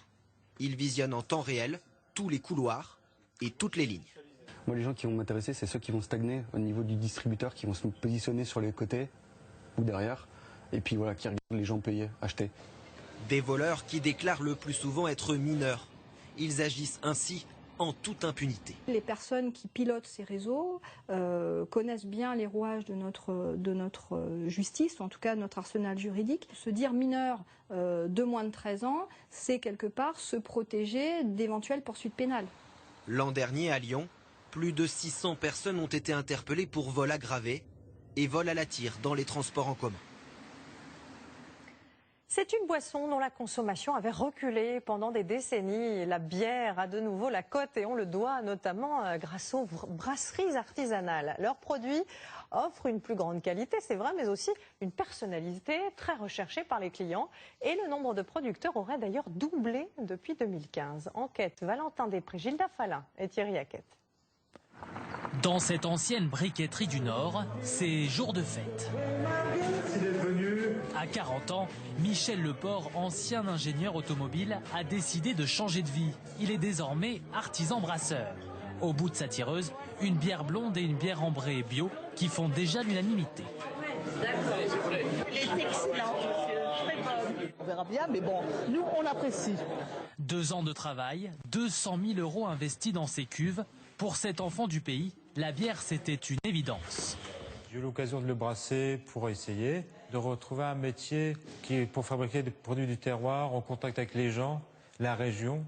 Et je me suis dit, pourquoi pas en vivre. Comme lui, ils sont de plus en plus nombreux à tenter l'aventure. Une nouvelle brasserie artisanale ouvre chaque jour en France. Certains proposent même désormais des formations. On peut utiliser d'autres céréales que de l'orge. À Paris, par exemple, cette vingtaine d'amateurs de tous les âges s'essaient ici à plusieurs variantes de bière. On se pose rarement la question de savoir comment c'est fait. Donc là, c'est marrant de voir le processus. Un groupe industriel va faire un produit très très standard qui va plaire au maximum de gens. Là, on est en train de brasser 12 bières. On va avoir 12 bières totalement différentes, qui va de la sour à la IPA, de la Haut Pipel Ale, de la saison, de la stout, de la dark saison. Enfin, des trucs assez improbables que les gens ne connaissent pas du tout. Une variété infinie qui n'a pas échappé à la grande distribution. De plus en plus de supermarchés attirent les brasseurs artisanaux dans leurs rayons, même si leurs bières sont 1 à 2 € plus chères que les industriels. Depuis 2 ans, cet artisan des Yvelines propose ses produits aux côtés des grandes marques. On a des clients qui viennent chez nous directement au brewpub consommer notre bière, qui viennent visiter notre brasserie. Ils ne vont pas toujours faire le chemin et les kilomètres pour venir la chercher chez nous. Ils savent qu'ils peuvent la retrouver à côté de chez eux, à moins de 5 minutes, et l'acheter ici. Et surtout, il en vend ici 3 fois plus. Une bonne affaire aussi pour le gérant du supermarché. Les bières conventionnelles, je dirais, se boiront par la majorité des clients, mais les vrais amateurs vont aller là-dessus. Moi, j'ai un paquet de clients qui ne prennent plus que ça. La France est aujourd'hui le pays d'Europe comptant le plus de brasseries indépendantes. Il y en a 1600 à ce jour. Et voilà qui se grignote aussi très bien à l'heure de l'apéro. Les pistaches que nous mangeons viennent principalement aujourd'hui d'Iran, des États-Unis ou encore d'Espagne. Mais après un siècle d'absence, les pistachiers font leur grand retour en Provence. C'est la Chambre d'agriculture du Vaucluse qui a fait ce pari, avec peut-être bientôt toute une filière à la clé. Pauline Lefrançois et Philippe Fontalba. Vous regardez bien à chaque fois, voyez, vous remontez pour enlever bien s'il y a des herbes qui poussent au pied. Cette agricultrice est en train de former ses salariés à sa nouvelle culture. Cet hiver, Georgia Lambertin a planté 300 pistachiers, un arbre qui a complètement disparu de l'agriculture française depuis un siècle. Dans ce champ au pied du Ventoux, elle doit être patiente, car ses plants pourront donner des pistaches dans 5 ans, le temps que l'arbre mûrisse. C'est un défi pour cette chef d'exploitation. Il va falloir qu'on apprenne. Je ne dis pas qu'on a la science infuse, pas du tout. Il va falloir qu'on mette de la technique. Il va falloir qu'on mette des ingénieurs sur le coup aussi pour vraiment accompagner les exploitations pour avoir ce fruit-là. Relancer la culture de ce fruit à coque vert en Provence, c'est l'idée de ce chef d'entreprise à la tête d'une célèbre confiserie. Dans ses ateliers, les confiseurs utilisent chaque année 4 tonnes de pistaches pour fabriquer le nougat noir et le nougat blanc. Olivier Bossan les achète aux États-Unis entre 17 et 20 € le kilo. Une production française pourrait répondre aux besoins du marché de la pâtisserie française, très friande des pistaches. Quand on fait un calcul économique sur ramener ici en Provence avec le nombre d'arbres à l'hectare, la production moyenne telle qu'elle peut être envisagée, on s'aperçoit finalement que c'est un débouché économique assez intéressant. Cet entrepreneur envisage de passer des contrats avec les agriculteurs provençaux. Depuis cet hiver, déjà une dizaine de producteurs tentent l'aventure, comme ici dans le Vaucluse. Rémunératrice, la production pourrait devenir une économie de niche, d'autant plus que le terroir est adapté. Il y a une forte demande. Voilà, la pistache est redevenue à la mode, que ce soit pour l'apéritif, pour la glace, pour la pâtisserie. On parle même de cosmétiques. Chaque année, les Français consomment 10 000 tonnes de pistaches. Un marché en pleine croissance qui encourage les producteurs provençaux à se lancer à la conquête de cet or vert. Tout autre chose à présent dans les années 80, c'était une destination prisée des alpinistes français. Le Pakistan s'est ensuite enlisé dans le terrorisme, mais ces dernières années, il cherche à nouveau à s'ouvrir. Et parmi ses atouts, il y a ces sommets de l'Himalaya à plus de 8000 mètres. Le Nanga Parbat est surnommé la montagne tueuse. Plusieurs dizaines de personnes y sont mortes lors de son ascension, ce qui ne décourage pas, vous allez le voir, les candidats. Regardez ce reportage à couper le souffle, tourné par Michel Scott et Pauline Normand. Un titan de granit, 8126 mètres de haut.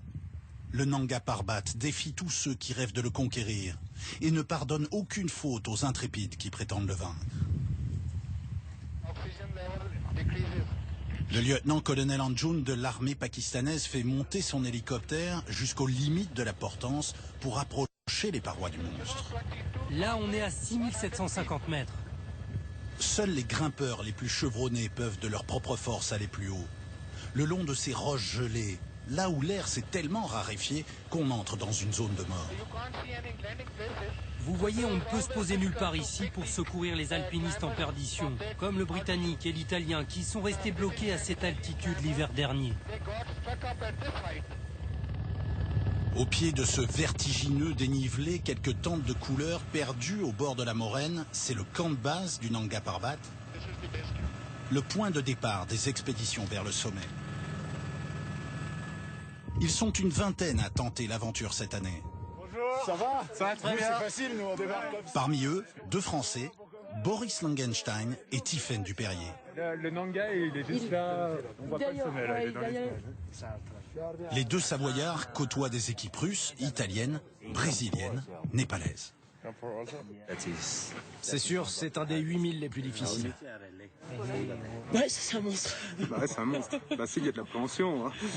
On n'est pas sûr d'y arriver, on n'est pas sûr des conditions qu'on va rencontrer, donc pour l'instant, on est un peu dans le doute. D'autant que les dangers sont réels. 2 victimes en janvier, mais la montagne tueuse a aussi eu raison du Polonais Tomek Makiewicz l'an dernier, aux côtés de la Française Elisabeth Revol, rescapée elle de justesse. Tomek, c'était le meilleur des amis. On a passé 6 ou 7 hivers ensemble. Cette montagne, quand elle est en colère, elle garde les gens et ne les rend pas. L'amitié entre Pakistanais et grimpeurs étrangers est bien réelle. Vous savez, c'est notre devoir de vous accueillir ici. Les bergers se transforment en Sherpas, installent les bivouacs et assurent les arrières. Au petit matin, dans l'air glacé, il est l'heure d'une ultime reconnaissance. Car les 2 Français n'ont pas seulement l'intention d'atteindre le sommet du Nanga Parbat. On est à 4400 mètres d'altitude. Ils veulent aussi en redescendre à ski. Leur équipement prépositionné dans la roche les attend au détour du glacier. Face à eux, 4000 mètres de pente. Là, la partie, ça fait 150 mètres de rocher. Et c'est la partie la plus technique de la voie Kingshoffer. Nous, on va essayer de monter par la voie normale, qui est la voie la moins dangereuse, qui n'est pas exposée, quasiment. Et redescendre par une autre voie. Alors ils sont partis à l'assaut, franchissant en 4 jours tous les obstacles, évitant les chutes de sérinques et les avalanches. Épuisé à 200 mètres du sommet, Tiffaine a dû s'arrêter.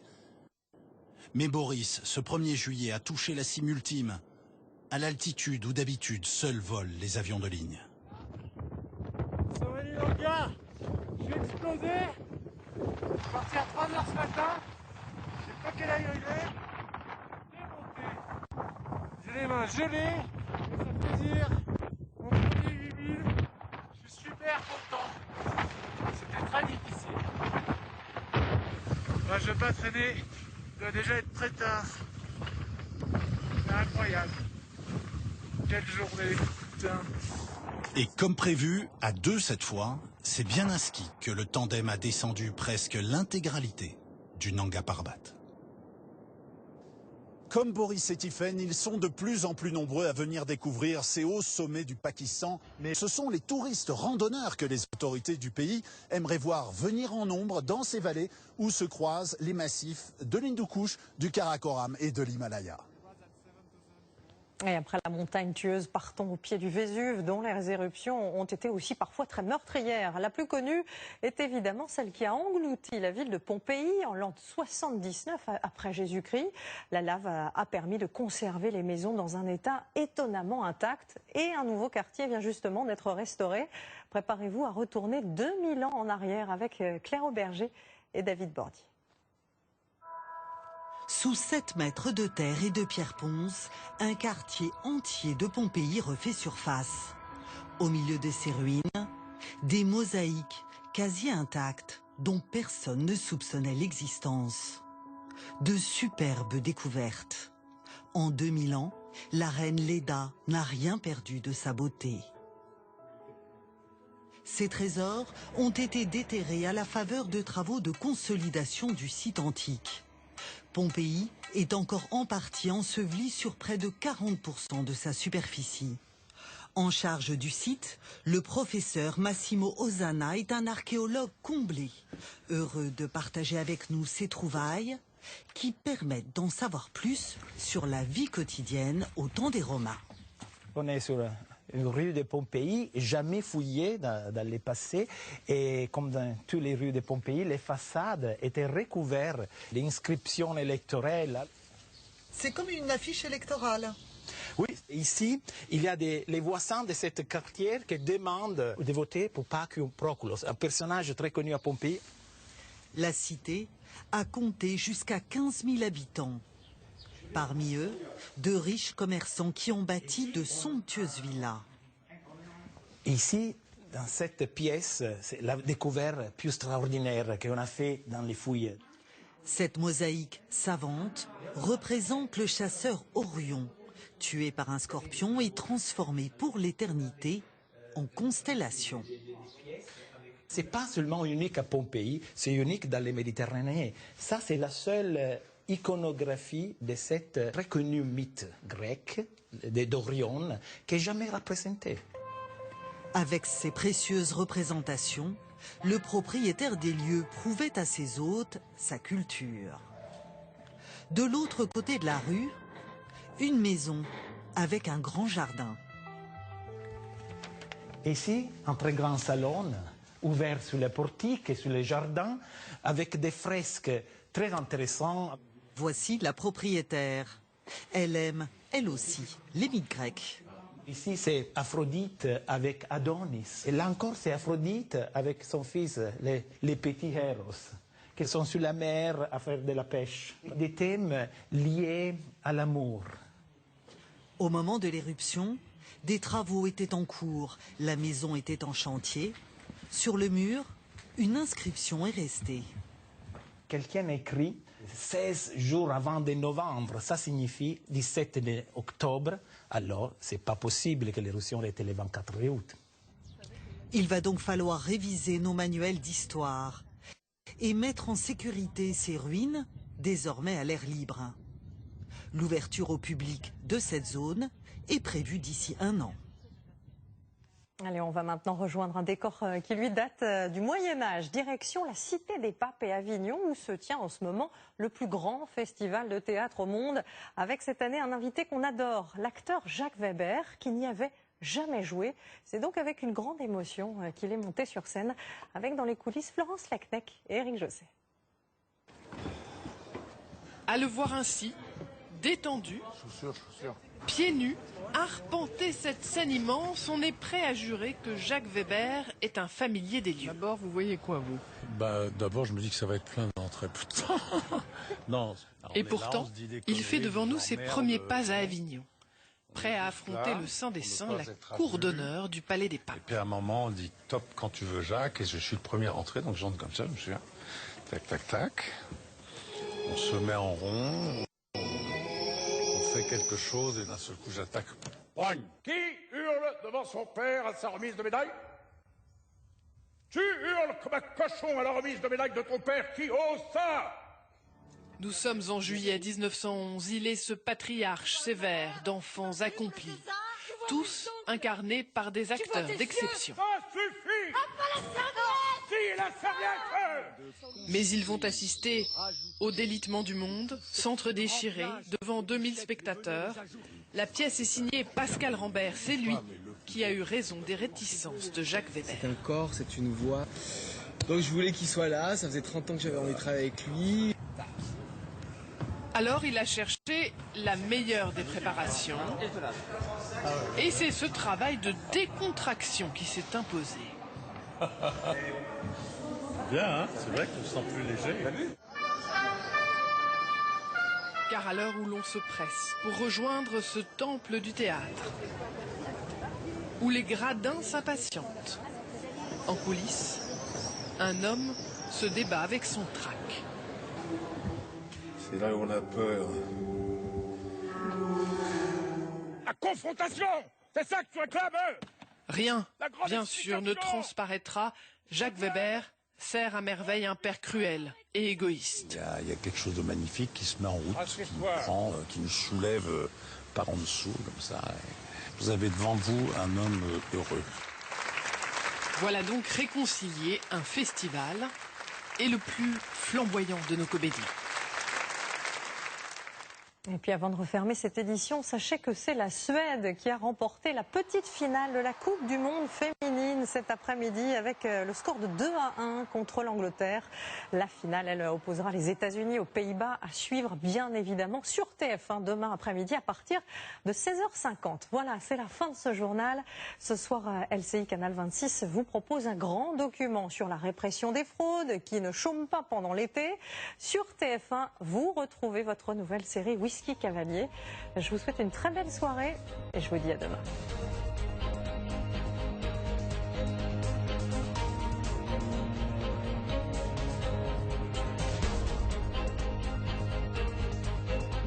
Retrouvez toute l'info sur LCI, canal 26.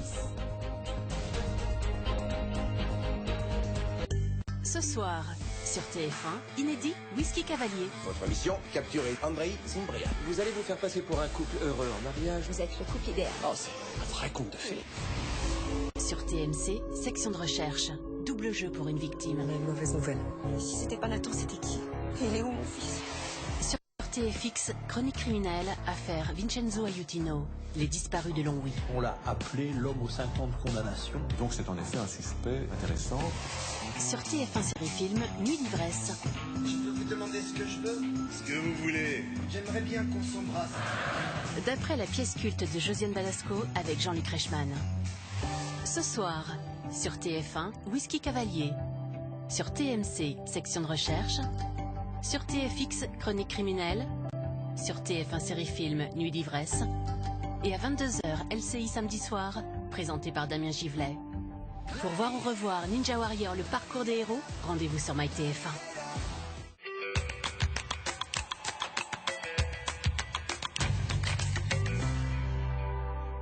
Habiter en pleine ville et pouvoir consommer du miel produit à 2 pas de chez vous, voire sur votre immeuble. Ça vous dirait? C'est Strasbourg, ça. On reconnaît bien le...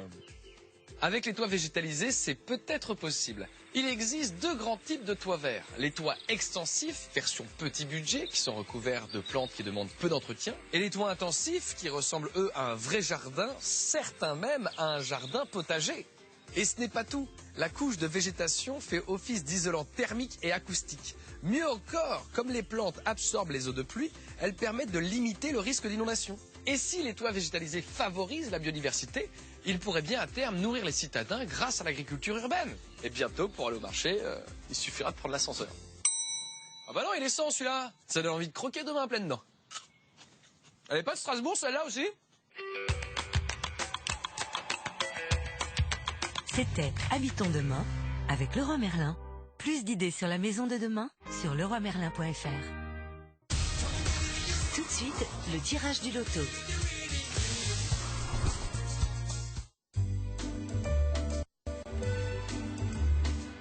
Sephora.